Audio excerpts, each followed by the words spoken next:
तो चलिए अपने जो ये चिकित्सा आधारित हमारा ये सत्र था इसको आगे बढ़ाते हैं और नए मेहमानों के साथ नई जानकारियां हासिल करते हैं कि आखिर कौन कौन सी ऐसी चीजें हैं, ऐसी बीमारियां हैं जिनके बारे में हम जान नहीं पाते। हमारे साथ इसमें क्षय रोग यानी कि टीबी स्पेशलिस्ट भी जुड़ेंगे। दर्शकों, आज के समय में जिस तरीके से भारत सरकार का एक अभियान भी चल रहा है टीबी मुक्त भारत, उसको लेकर के सरकार कई सारी योजनाएं चला रही है। फ्री में यानी मुफ्त में दवाइयां भी दी जा रही हैं। पूरे भारत में अलग अलग राज्यों में और अलग अलग जिलों में केंद्र भी बनाए गए हैं जहां पर मुफ्त में टीबी की दवाइयां मिलती हैं। लेकिन सबसे बड़ा सवाल यह है कि आखिर टीबी हुआ है तो इस बात की जानकारी कैसे होगी, उसके सिम्टम्स क्या है, वो हमें कैसे मालूम चलेगा। और क्योंकि टीबी एक ऐसी बीमारी है जिसे हिंदी में क्षय रोग भी कहते हैं, वो जब हो जाती है तो समझ में भी नहीं आता है। इंसान को लगता है कि नहीं वो तो कोई नॉर्मल फीवर है या नॉर्मल सर दर्द है, नॉर्मल पेट दर्द है। लेकिन जब वो किसी विशेषज्ञ से इसकी जांच कराते हैं तो उन्हें समझ में आता है कि अरे ये तो टीबी के सिम्टम्स हैं। तो इन्हीं सब सवालों के जवाब लेंगे हमारे सहयोगी पराग गुप्ता। सबसे पहले मैं आपको मंच पर बुलाना चाहूंगी। पराग, आइए मंच पर और कमान संभालिए। और पराग के साथ जो खास मेहमान जुड़ेंगे, डॉक्टर संदीप मल्होत्रा संतोष हॉस्पिटल से जुड़ रहे हैं और डॉक्टर सुमंत मेट्रो हॉस्पिटल से। दोनों अपने अपने क्षेत्र में माहिर हैं, विशेषज्ञ हैं और तमाम सवालों के जवाब देंगे। क्योंकि हमारे और आपके मन में कई ऐसे सवाल होते हैं कि ये लक्षण आ रहा है, ये तो नॉर्मल है, मुझे कुछ नहीं होने वाला। लेकिन वही छोटी सी अनदेखी दर्शकों कभी कभी बहुत बड़ी बीमारी का कारण बन जाती है। तो पराग अब कमान संभालेंगे और जो छोटे छोटे सवाल हैं, लक्षण हैं, कैसे बीमारियों का पता लगाएं, हमारे सत्र को आगे बढ़ाएंगे पराग और संभालेंगे पराग। ओवर टू यू पराग। बहुत धन्यवाद तुलसी आपका। जैसा कि तुलसी ने कहा कि यह सत्र बेहद खास होने जा रहा है। दो अलग अलग क्षेत्रों के विशेषज्ञ मेडिकल लाइन में हमारे साथ इस सत्र में हैं और दोनों से हम समझने की कोशिश करेंगे उनके विशेषज्ञता को भी और साथ ही अपने क्षेत्र में वो किस तरह से काम फरीदाबाद के अंदर कर रहे हैं। तो सबसे पहले संदीप जी, मैं आपके साथ शुरुआत करूंगा। चूंकि जैसा कि तुलसी ने कहा कि टीबी एक ऐसी बीमारी है जो कई बार बहुत बाद में लोगों को पता लगती है, क्या इसके लक्षण है या आप क्या टीबी के बारे में आज इस मंच के माध्यम से बताना चाहेंगे? पहला रिएक्शन सर इस सत्र में आपका। थैंक यू पराग। धन्यवाद इंडियन न्यूज़ की टीम को हम इस मंच पे आमंत्रित करने के लिए। और बहुत ही अच्छा इनिशिएटिव है कि हम टीबी एक ऐसी परेशानी है जो कि हम नॉर्मल अपने डेली क्लिनिक में प्रैक्टिस में डेली देखते हैं। और ये आप जो लक्षण की बात कर रहे हैं या इस तरह के, इसमें मैं अपने दर्शकों को आपके माध्यम से ये बताना चाहूँगा कि जो पेशेंट्स हमारे पास आते हैं वो बहुत बार ज़्यादातर हमारे दिमाग में एक इमेज बनी हुई है कि खांसी है, बलगम है, सांस फूल रही है तभी टीबी है। पहली बात कि ये खाली फेफड़े की टीबी ही टीबी नहीं है, शरीर के और हिस्से में भी टीबी की ये परेशानी हमें हो सकती है। और एक कॉमन जो सरकार के माध्यम से न्यूज़ चैनल्स में, मीडिया में, सभी जगह एक बात बताई जाती है कि 3 हफ्ते से अधिक की खांसी और अगर आपको बुखार बना हुआ है तो ही टीबी की जांच कराएं। फेफड़ों की टीबी के संबंध में ये बात बहुत इम्पॉर्टेंट है कि लंबी खांसी या लंबा बुखार बने रहने पे टीबी का लक्षण हमें ये माने जाते हैं। इसके अलावा अनएक्सप्लेन्ड वेट लॉस, वजन का कम हो जाना, शरीर का गिर जाना, भूख कम लगना, ये एक ऐसी कॉमन लक्षण है जो हर किसी को पता होने चाहिए। साथ ही साथ मैं इस बात के लिए भी थोड़ा जानकारी देना चाहूँगा कि फेफड़े के अलावा हमारे शरीर के और हिस्सों में भी टीबी की दिक्कत होती है। दुर्भाग्य से हमारे पास जो ओपीडी में मरीज आते हैं वो अपनी प्रैक्टिस में हम देखते हैं ज़्यादातर कुछ और इलाज दिया जा रहा होता है, जैसे टाइफाइड का या किसी और बीमारी का, लेकिन टीबी को शक में कम रखा जाता है क्योंकि शायद उसकी कई बार हम डायरेक्ट उसकी जांच की फैसिलिटीज़ नहीं होती। जैसे कि अगर हमें बात करें कि हड्डी की टीबी या आपकी इंटेस्टाइन में या शरीर के और हिस्से में, तो इसके लिए स्पेशलाइज्ड टेस्ट होते हैं जो कि स्पेशलिस्ट के माध्यम से ही किए जाते हैं। तो हम ये देखते हैं कि बहुत बार पेशेंट लेट हो जाते हैं। लेकिन जनरल अवेयरनेस जो हम अपने मीडिया के माध्यम से करते हैं, जैसे कि खांसी, बुखार या वजन कम होना, इसके अलावा अगर आपकी कोई भी परेशानी है जैसे कमर दर्द, पेट में दर्द या बाकी परेशानियाँ जिसमें आप लाभान्वित नहीं हो पा रहे, जिसमें आपको आराम नहीं मिल रहा, तो एक संभावना जरूर रखनी चाहिए और स्पेशलिस्ट से जरूर सलाह लेनी चाहिए। सुमंत गुप्ता जी, चूंकि आप कैंसर को लेकर काम कर रहे हैं, मैं चाहूंगा कि आप बताएं फरीदाबाद में किस तरह से इसको लेकर काम हो रहा है, आपका इसमें योगदान क्या है? नमस्कार। जहाँ तक बात सर ने करी, टीबी एक बहुत ही कॉमन बीमारी है। इसी तरह से कैंसर के साथ सबसे बड़ी समस्या क्या रही है कि कैंसर में एक तो कैंसर की डायग्नोसिस मुश्किल है, और दूसरा एक पेशेंट का ना एक अपना मानसिक रूप होता है, नहीं मुझे ये बीमारी नहीं हो सकती, तो एक डिनायल बहुत बड़ी प्रॉब्लम है, जिसकी वजह से भारत देश में करीब करीब 80 से 90% कैंसर लास्ट स्टेजेस में मिलते हैं। एक चीज ये है कि कैंसर एक बीमारी नहीं है, ये 200 से 250 बीमारियों का समूह है। तो कई बार क्या होता है कि हम बड़ी जल्दी ही ना किसी का डायग्नोसिस बना शायद इसे कैंसर, तो मरीज, रिश्तेदार और कई बार डॉक्टर भी जो उसका इलाज कर रहा होता है वो एक डेथ वारंट सा साइन कर देता है, नहीं इसका कुछ नहीं हो सकता, ये स्टेज 4 का कैंसर है या ये कैंसर की बीमारी है। मगर सबसे बड़ी चीज ये समझना है कि कैंसर का मतलब डेथ नहीं है।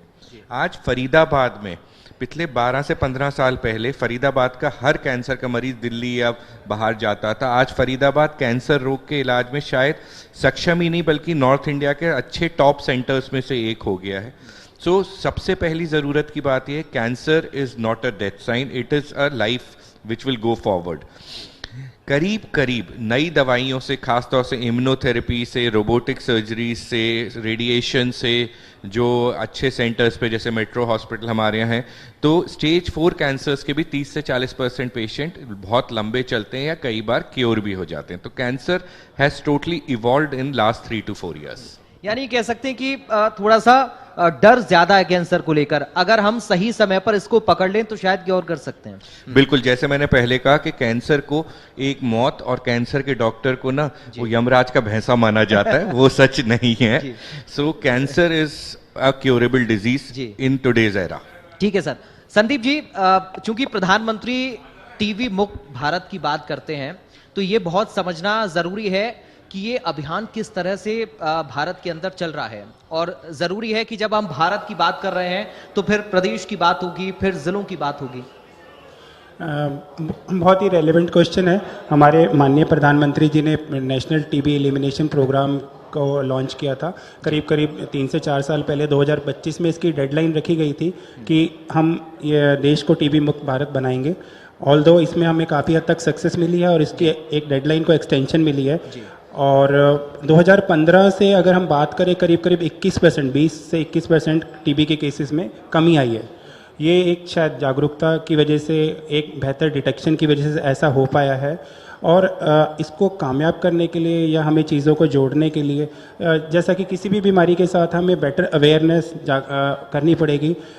प्राइमरी लेवल पे डिटेक्शन बहुत इंपॉर्टेंट है, जो हमारे प्राइमरी क्लिनिक हैं। लेकिन इसके साथ साथ मैं ये समझता हूँ कि जैसे कि पब्लिक प्राइवेट पार्टनरशिप करके या और इस तरीके से जो मोहल्ला क्लिनिक्स या स्मॉल क्लिनिक्स के लेवल पे अगर डिटेक्शन हो तो इन चीज़ों को रोका जा सकता है। प्रॉब्लम हमारी आती है ग्रामीण लेवल पे, जहाँ पर सुविधाओं का थोड़ा अभाव रहता है और डिटेक्शन में हम कई बार लेट हो जाते हैं।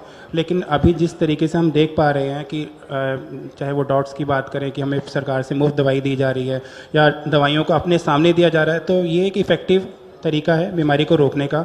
इसके अलावा प्राइवेट में भी हम लोग सभी पेशेंट्स को ट्रीट कर पा रहे हैं, तो सभी लेवल पे काम किया जा रहा है। बिल्कुल। अभी डॉक्टर साहब जैसा कह रहे थे कि जागरूकता लोगों के अंदर आनी चाहिए, तो वो आप कितनी देख रहे हैं? क्या लोग जागरूक हैं वाकई में? क्योंकि जब तक हम जागरूक नहीं होंगे तो शायद डॉक्टर्स भी ना पकड़ पाएं। ये भी एक इम्पॉर्टेंट बात है कि जैसे पेशेंट्स थे पहले ट्यूबरक्लोसिस या टीबी को लेके एक सोशल स्टिग्मा था, एक टैबू था, लोग बताने में डरते थे कि ये परेशानी है, शायद डॉक्टर के पास जाने में भी डरते थे। एक पुराने टाइम में तो शायद इलाज भी नहीं था, ऊपर हम लोग सैनिटोरियम वगैरह में ट्रीटमेंट। अभी इसके बारे में बात करते हैं और इसके प्रॉपर ट्रीटमेंट लेते हैं, डायग्नोज, तो जागरूकता है तभी लोग बात करते हैं, इलाज के लिए भी आते हैं। और आपको हैरानी होगी कि मतलब हम नॉर्मल जो टीबी की बातें करते हैं वो तो सारी ठीक है, अगर हम ये बात करें महिलाओं में इनफर्टिलिटी, जो बच्चा नहीं हो रहा, उसके 30 to 35 1/3 केसेस टीबी की वजह से होता है। तो ये बीमारी मतलब इतनी कॉमन और रैम्पेंट है कि आप इससे अलग तो हो ही नहीं सकते। तो जागरूकता ऑल्दो आ रही है, पर मुझे लगता है कि शायद हम चाहे इसके कैंप्स या मीडिया से और जागरूक लोगों को किया जा सकता है, क्योंकि ये ट्रीटेबल डिजीज़ है। और जैसे कि डॉक्टर गुप्ता ने बताया कि कैंसर का एक अच्छा इलाज है, इसी तरीके से ये तो 100% क्योरेबल डिजीज़ है। मतलब आप ये मान सकते हैं कि मोर देन 95% क्योर, एक बहुत अच्छे रिजल्ट हैं। तो जागरूकता रहेगी तो और अच्छा इलाज मिल पाएगा। बिल्कुल, यानी अलग अलग तरीके की टीबी है। चूंकि पहले लोग अगर कोई खांस रहा है तो वो कहते थे इसको टीबी या अस्थमा हो गया, लेकिन अब अलग अलग तरह की टीबी है जिसके बारे में लोगों को जानना चाहिए। एक्चुअली ये टीबी तो पहले भी थी, लेकिन अभी हम जो मैंने आपको एक बात बताई कि इनफर्टिलिटी का एक स्ट्रॉन्ग रीज़न है, इसी तरीके से बहुत सारे ऐसे शरीर में परेशानी हो सकती है कि जब तक वो टीबी की प्रॉब्लम नहीं, उनका इलाज भी संभव नहीं हो सकता। चाहे वो कोई शरीर का घाव हो सकता है या आपको और फेफड़े के बाहर की जो टीबी से संबंधित परेशानियां हैं, हम सभी विशेषज्ञ डॉक्टर अपने अपने क्लिनिक्स में अलग अलग तरीके से इन चीज़ों को देखते हैं और उसका ट्रीटमेंट करते हैं। हाँ, जो कॉमनली जो आम जनता को जिसकी जानकारी है वो फेफड़े से संबंधित टीबी की है, लेकिन मुझे ऐसा लगता है कि बाकी चीज़ों की भी जानकारी ज़रूरी है, क्योंकि शरीर को सभी बीमारियां प्रभावित करती हैं। बिल्कुल। डॉक्टर गुप्ता, चूंकि आपने पहले ही बताया कि कैंसर का नाम सुनते ही डॉक्टर्स के बारे में और मरीज के बारे में एक अलग परसेप्शन बन जाता है, तो मैं चाह रहा हूं कि फरीदाबाद में इसको लेकर क्या काम हो रहा है, सरकार की इसमें मदद कितनी है और साथ ही केंद्र का कितना सहयोग मिल रहा है? देखिए, कैंसर के ऊपर आजकल बहुत काम हो रहा है, जैसे कि गवर्नमेंट इनिशिएटिव्स भी आ गए हैं। पिछले 3 से 4 साल में अगर हम देखें तो कैंसर की दवाइयाँ, क्योंकि कैंसर में जो सबसे इम्पॉर्टेंट पार्ट है वो मेडिसिन का है, गवर्नमेंट ने मेडिसिन की कॉस्ट को कैप करा है। अभी लास्ट बजट में बहुत सारी इम्पोर्टेड दवाइयाँ थी जिसपे इम्पोर्ट टैक्सेस ख़त्म करें, उस वजह से वो जनसाधारण को मिल पा रही है। इनफैक्ट अगर दुनिया की दवाइयों की बात करें या कैंसर का सिनेरियो देखें, करीब 60 to 70% टोटल दवाई और रॉ मटेरियल इंडिया से सप्लाई हो रहा है। तो ग्लोबली कैंसर के इम्पैक्ट में हमारा बहुत बड़ा इम्पैक्ट है इस लड़ाई में, और भारत की फार्मा इंडस्ट्री और इसके बारे में हम लोग सभी जानते हैं। तो हाँ, गवर्नमेंट की पॉलिसीज़ बहुत ही पॉजिटिव हैं। धीरे धीरे मुझे लगता है और हेल्प चाहिए कि सबसे बड़ी प्रॉब्लम हमें जो है अभी कैंसर नोटिफाइबल डिजीज़ नहीं, जैसे ट्यूबरक्लोसिस डॉक्टर साहब बैठे हैं, एक नोटिफाइबल डिजीज, हर मरीज़ का हिसाब है सरकार के पास। कैंसर का भी धीरे धीरे रजिस्ट्रीज बनेंगी, कैंसर के पेशेंट का एग्जैक्ट डेटा बनेगा, तो शायद हम समझ पाएंगे कि इस बीमारी का असली नंबर क्या है। आज हम बोलते हैं कि 1 मिलियन में 32 से 35 लोगों को कैंसर है, मगर शायद ये नंबर बहुत अंडररेटेड है, क्योंकि 90% केसेस रिपोर्ट ही नहीं हो पा रहे, पहचान नहीं हो पा रहे। और जब तक हमें पता नहीं चलेगा ये कितना बड़ा सोशल बर्डन है देश के ऊपर या मेडिकल बर्डन है, तब तक इसकी और पॉलिसीज नहीं आ पाएंगी। ठीक है डॉक्टर साहब, आयुष्मान योजना केंद्र सरकार चला रही है, चिरायु योजना भी चल रही है प्रदेश के अंदर, कितना फायदा प्राइवेट अस्पतालों में इन योजनाओं का लोगों को मिल पा रहा है और कोऑर्डिनेशन आपका सरकार के साथ कैसा है? देखिए, ये एक बहुत ही अच्छा विज़न था सरकार का कि हम लोग जैसे हम फरीदाबाद या हरियाणा की बात करें तो स्मॉल से मीडियम साइज़ हॉस्पिटल ज़्यादा अग्रसर हैं ट्रीटमेंट देने के लिए आयुष्मान में, और इसमें कुछ भी अधिकृत बीमारियों का इलाज दिया जा रहा था, जिसमें हमारी रेस्पिरेटरी की भी डिजीज़ कवर थी। और आपके माध्यम से मैं ये जानकारी भी देना चाहूँगा कि बहुत अच्छे विज़न के साथ इस प्रोग्राम को स्टार्ट किया गया, बट अभी एक टाइम से थोड़ा एग्जीक्यूशन को लेके इश्यूज़ हैं और अस्पतालों को उनकी फंडिंग टाइम से नहीं मिल पा रही। उस वजह से शायद हम गवर्नमेंट के साथ हमारे जो ऑफिशियल्स हैं, हमारे साथ डॉक्टर सुरेश अरोड़ा सर भी बैठे हुए हैं जो हरियाणा आयुष्मान कमेटी के चेयरमैन हैं, हमारे साथ बैठे हुए हैं। तो सर, हमारे जितने भी सीनियर मेंबर्स हैं, मीटिंग सरकार के साथ वो बार बार कर रही हैं कि हमारी पेमेंट्स हमें टाइम पे दी जाएं और वो फंडिंग रिलीज़ होने के बाद ही पेशेंट को केयर देना संभव हो पाता है। इसमें अभी हमें थोड़ी बाधाएं आ रही हैं, जिस वजह से हमारी सरकार के साथ मीटिंग चल रही है। लेकिन हाँ, ये एक जो हमारे देश की मोदी जी की सरकार का, हरियाणा गवर्नमेंट का एक बहुत अच्छा विज़न है। इसमें काफ़ी कुछ किया जा सकता है, काफ़ी कुछ हो भी रहा है। और अभी जैसे मैं आपके माध्यम से यही बात हम कह सकते हैं कि अगर इसमें हॉस्पिटल्स को उनको टाइमली उनकी पेमेंट्स या बाकी चीज़ों का सहयोग मिलता रहेगा तो मरीजों को बहुत अच्छी सुविधाएं दी जा सकती हैं। ठीक है डॉक्टर सुमंत, वैसे तो कोशिश है सरकार की कि हम सरकारी अस्पतालों को ऐसा बनाएं कि लोगों को वहां पर ज़्यादा से ज़्यादा सुविधा मिल पाए, लेकिन कई बार प्राइवेट अस्पतालों को लेकर इस तरह का परसेप्शन लोगों के जहन में है कि पैसा बहुत खर्च होता है वहां पर, और जनता अगर वहां पर जा रही है तो साहब फिर तो बिल मोटा ही बनना है। सर देखिए, क्या चक्कर है कि गवर्नमेंट हॉस्पिटल में हर चीज़ गवर्नमेंट सब्सिडाइज कर रही है, डॉक्टर की सैलरी से लेके स्टाफ की सैलरी, दवाइयाँ, सब कुछ सरकार ला के दे रही है। तो सरकार अपनी तरफ से बहुत प्रयत्न कर रही है, मगर जहाँ तक प्राइवेट हेल्थ केयर की बात आती है वो टोटली एक पेड सिस्टम है। तो कई बार जनता के, शायद आप मेरे साथ मीडिया वाले इसके लिए सबसे सही लोग हैं कि जनता में एक भय बन गया है कि प्राइवेट अस्पताल में जाएंगे तो उनसे ज़्यादा पैसे ले लिए जाएंगे, लूट लिए जाएंगे, मगर ऐसा कुछ नहीं है। जो गवर्नमेंट के तरीके आ गए हैं, जो इंश्योरेंस सेक्टर में अपनी कैपिंग्स आ गई हैं, तो उस सब को लेके एक बहुत ही क्लीन सिस्टम अब हमारे देश में है। और जैसे डॉक्टर साहब ने कहा, आयुष्मान स्कीम्स हैं, गवर्नमेंट की अपनी रीइंबर्समेंट स्कीम्स हैं, तो एक अगले 2-3-4 साल में कोविड की महामारी की वजह से ना कई स्कीम्स काफ़ी पीछे हो गई क्योंकि कोविड आ गया, मगर अब पिछले 2-3-4 साल में एक अमलगमेशन शुरू हो गया, एक प्लेटफॉर्म पे लाया जा रहा है कि सारे स्कीम्स और सारे रेट सिमिलर हो जाएं। तो ये भय लोगों का मुझे लगता है अगले 1-2 साल में और कम होगा और आप लोग और समझाओगे लोगों को कि ऐसा कुछ नहीं है कि उन्हें लूटा जा रहा है। चलिए हम उम्मीद करेंगे। लेकिन डॉक्टर साहब, मैं आपसे समझना चाह रहा हूं, हम लोगों की सेफ्टी की, उनकी स्वास्थ्य की बात तो करते हैं, लेकिन डॉक्टर्स की सुरक्षा को आप कैसे देख रहे हैं? क्या इसमें सरकार का सहयोग है आपके साथ में? और क्योंकि कई बार इस तरह की खबरें भी हम अपने दर्शकों को बताते हैं कि डॉक्टर्स के साथ में फिर जब मारपीट या इस तरह की चीज़ें, अस्पतालों में हंगामा जैसी चीज़ें परिजनों की तरफ से हो जाती हैं, तो डॉक्टर्स की सुरक्षा को लेकर भी सवाल उठते हैं। मैं चाह रहा हूँ कि आज आपकी बात भी आए इस मंच के माध्यम से। देखिए, ऐसा है कि आप ऑब्वियसली मेरे ख्याल से आप इसके लिए बेस्ट पर्सन है समझने के लिए और बताने के लिए लोगों को, क्योंकि इस तरह की न्यूज़ चैनल्स पे, सोशल मीडिया पे, मीडिया न्यूज़ चैनल्स पे हम लोग देखते रहते हैं कि डॉक्टरों के साथ इस तरीके के अभद्र व्यवहार या आप जैसा आप बता रहे हैं कि वायलेंस की घटनाएं आती रहती हैं हमारे सामने। इस चीज़ को लेके हमारी जो मेडिकल फ्रेटर्निटी है बहुत चिंतित है। एक सेंट्रल हमारी जो शायद आईएमए और बाकी कमेटी सबकी डिमांड थी कि एक सेंट्रलाइज मेडिकल प्रोटेक्शन लॉ होना चाहिए, वो अभी तक हमारे पास नहीं है ऐसा जिसको हम कोट करके अपनी सुरक्षा के लिए जैसा कि आप देखते हैं कि किसी भी सरकारी कर्मचारी के साथ ड्यूटी पे वायलेंस है ये नहीं की जा सकती क्योंकि वो सेंट्रलाइज प्रोटेक्टेड है। मुझे लगता है कि जो डॉक्टर्स हैं वो भी इसी तरीके के लोगों के लिए सुरक्षा प्रहरी का काम कर रहे हैं, उनकी हेल्थ बचाने का। अगर किसी स्टेप पे वो बचा नहीं पाते तो उनकी प्रोटेक्शन भी उसी तरीके से की जानी चाहिए जैसा कि मतलब हम जो गवर्नमेंट एम्प्लॉयज़ या किसी भी सरकारी एम्प्लॉय को प्रोटेक्शन मिलती है। तो इस चीज़ में हमारी जो उम्मीद है सरकार से, एक एक्सपेक्टेशन है, एक सेंट्रलाइज लॉ होना चाहिए। ऑल्दो शायद एक हरियाणा प्रोटेक्शन लॉ है और हम उसको कोट करते हैं, लेकिन इसमें अभी काफ़ी कुछ करने की गुंजाइश है क्योंकि ये चीज़ अब हम जो देख रहे हैं बड़े मेडिकल कॉलेज से लेके कॉर्पोरेट हॉस्पिटल से लेके क्लिनिक, नर्सिंग होम, सभी लेवल पे हम फेस करते हैं। तो इसमें एक पॉजिटिव माइंडसेट की ज़रूरत है जो कि जिसमें मीडिया एक अहम रोल निभा सकता है और सरकार के पास एक स्ट्रॉन्ग मैसेज आना चाहिए।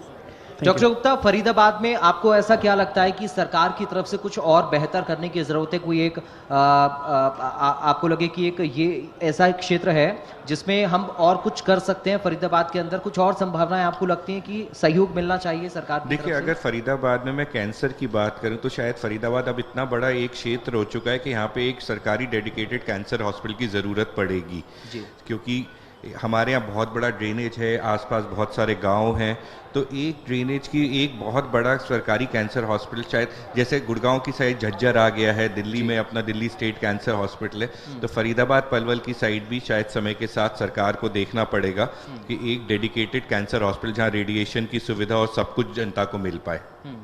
ठीक है, चूंकि इससे पहले भी हम जब बात कर रहे थे, जो हमारा पॉलिटिकल सेशन था उसमें भी ये बीजेपी के जो जिलाध्यक्ष उन्होंने कहा था कि यहाँ तो स्वास्थ्य की बेहतर सुविधाएं हैं। आरोप प्रत्यारोप तो राजनीति में लगते ही हैं, लेकिन फिर भी आपको लग रहा है कि पहले से कुछ बेहतर फरीदाबाद और स्वास्थ्य के क्षेत्र में हुआ है? सर, फरीदाबाद बहुत अच्छा है स्वास्थ्य के क्षेत्र में। अपनी जगह को बुरा बोलना बहुत आसान है, ठीक है, नेगेटिव कमेंट्स करना बहुत आसान है। अगर पॉजिटिवली देखें तो आज बीके हॉस्पिटल हो गया, सिविल हॉस्पिटल जो हमारा है, वहाँ पे सेवाएं बहुत है, मरीजों की सेवा हो रही है, तो नेगेटिव बोलना बहुत आसान है। बहुत अच्छा काम हो रहा है। हाँ, बहुत अभी स्कोप है इसमें। अगर आज मैं बोलूँ कि 100 का काम हो रहा है तो शायद 1000 का काम हो सकता है, मगर एक पॉजिटिव रुख रहा है गवर्नमेंट का, सर्विसेज इंप्रूव कर रही है। एक पॉपुलेशन हमारे देश का इतनी बड़ी प्रॉब्लम है कि हम एक चीज भी बनाते हैं वो पूरी तरह क्लॉग हो जाती है। तो धीरे धीरे और अस्पताल बनेंगे और लोगों की अवेयरनेस बनेगी। जैसे डॉक्टर साहब ने स्कीम्स की बात कही, अगर स्कीम्स के पेमेंट्स वगैरह रेगुलराइज हो जाते हैं और टाइमली हो जाते हैं तो प्राइवेट भी उस पीपीपी में बर्डन कम कर देगा गवर्नमेंट सेक्टर पे। तो ये एक टोटल जो है एक सिनेरियो बनते बनते अगले 2 से 3 साल में मुझे उम्मीद है कि हेल्थ केयर और गरीब गरीब आदमी की ना इस देश में जो सेहत को लेके परेशानियां वो काफी कम हो जाएंगी। बिल्कुल, बहुत धन्यवाद करूंगा और हम उम्मीद भी करेंगे कि अगला जब कॉन्क्लेव होगा इंडिया न्यूज हरियाणा का फरीदाबाद में तो कुछ और सुविधाएं डेवलप हों। और बहुत धन्यवाद हमारे दोनों ही खास मेहमानों का इस सत्र में शामिल होने के लिए, क्योंकि दोनों ने अपने अपने क्षेत्र को लेकर तमाम सारी बातें बताई हैं। फरीदाबाद में क्या और संभावनाएं हैं इस पर भी चर्चा इस सत्र में हुई है। आप दोनों से मैं रिक्वेस्ट करूंगा प्लीज आप लोग मंच पर आए। बहुत बहुत धन्यवाद पराग। और हमारे साथ में संदीप मल्होत्रा संतोष हॉस्पिटल से और उनके साथ साथ सुमन जो कि मेट्रो हॉस्पिटल से हैं, वो हमारे साथ इस सेशन में जुड़े थे, स्वास्थ्य से रिलेटेड बात करी। और ये कहा भी जाता है कि किसी भी चीज इलाज तो हर समस्या का, हर कोई भी बीमारी उसके इलाज के लिए डॉक्टरों से बताया कि कैसे बचा जा सकता है, कैसे इलाज ये बेहतर कर सकते हैं, लेकिन इलाज से पहले प्राथमिकता बचाव को अगर दिया जाए। और इन्होंने बचाव के लिए भी बताया कि समय से अगर अपना आप चेकअप कराएंगे, रूटीन टेस्ट कराएंगे, तो कैसे आपको किसी समस्या से, किसी बीमारी से आने से पहले ही उससे सुरक्षित रह सकते हैं। तो उसको लेकर ये खास चर्चा थी। और इस चर्चा में क्योंकि हमारे साथ में संदीप मल्होत्रा और सुमन जी जुड़े थे, हम चाहेंगे इस वक्त मैं मंच पे बुलाना चाहूंगा ज्योति सांगवान जी को, हमारे एग्जीक्यूटिव एडिटर, उनको बुलाना चाहूंगा। साथ ही साथ महावीर गोयल जी को मैं चाहेंगे हम मंच पर आए। और एक स्मृति चिन्ह जो है वो हम संदीप मल्होत्रा जी को और सुमन जी को, उनके लिए देखिए खास चर्चा भी थी और खास चर्चा के लिए खास सम्मान भी होना चाहिए। और हम चाहेंगे कि यहां पर ताली बजा करके, क्योंकि डॉक्टर्स की अगर बात करें तो एक अहम योगदान है। स्वस्थ व्यक्ति ही भविष्य की नींव रख सकता है। व्यक्ति स्वस्थ होगा तो एक अच्छे परिवार के, अपने भविष्य के, अपने परिवार के भविष्य, अपने समाज और राष्ट्र के भविष्य की बात कर सकता है। और उसको लेकर अहम योगदान होता है डॉक्टर्स का, जो ना केवल इलाज करते हैं बल्कि उस समस्या ही ना आए उससे पहले कैसे बचाव हो उसके बारे में भी आपको जागरूक करते हैं। तो बहुत बहुत धन्यवाद। फिलहाल वक्त एक छोटे से ब्रेक का है। ब्रेक के बाद अगले सत्र की ओर हम बढ़ेंगे। अगले कुछ खास हमारे साथ मेहमान जुड़ेंगे जिस पर हम चर्चा करेंगे। बहुत बहुत धन्यवाद।